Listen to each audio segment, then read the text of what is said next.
Imagine your greatest enemy, the person who hunted you like an animal, is finally gone. And the throne you were promised is now vacant. Do you throw a party? Or do you weep? Most of us seek revenge, but David sought something higher: honor.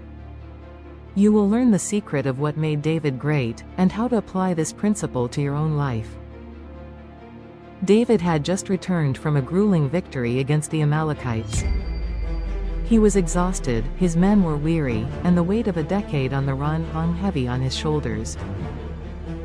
For years, King Saul had chased David across the wilderness, fueled by a jealous rage that refused to break. David had every right to want Saul dead.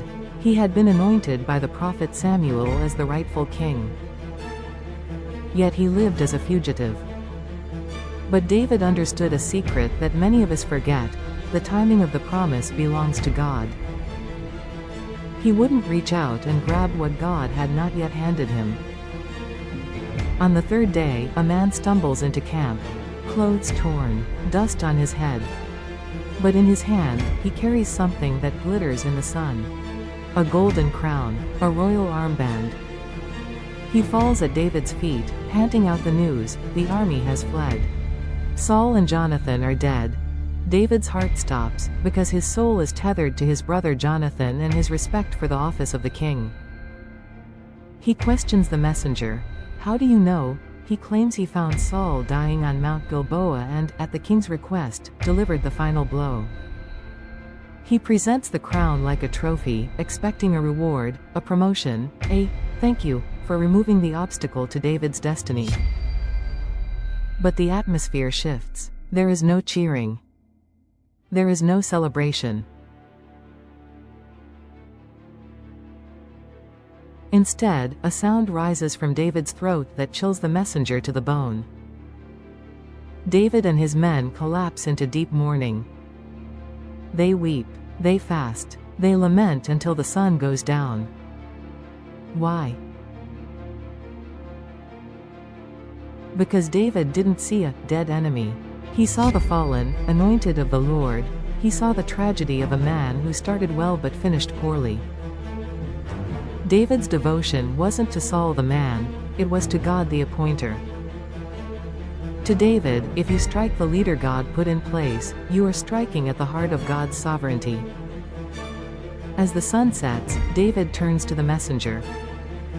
The man who thought he was a hero, now finds himself in the shadow of a righteous judge.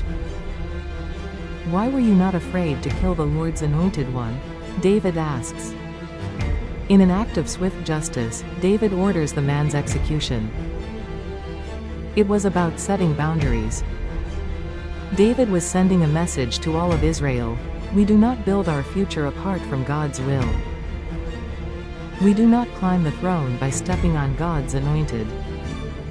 What made David great, a man after God's own heart? It wasn't perfection. It was his selflessness in serving God. This one virtue, above all others, is what made him great. But it comes with a price. Because it will demand a sacrifice of obedience that could make you unpopular, rejected, the person who must go against conventional wisdom to do God's will.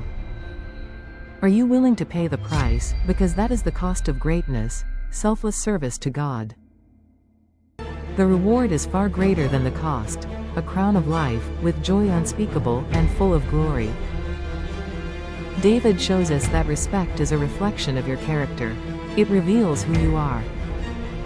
David honored Saul because David was honorable, not because Saul was.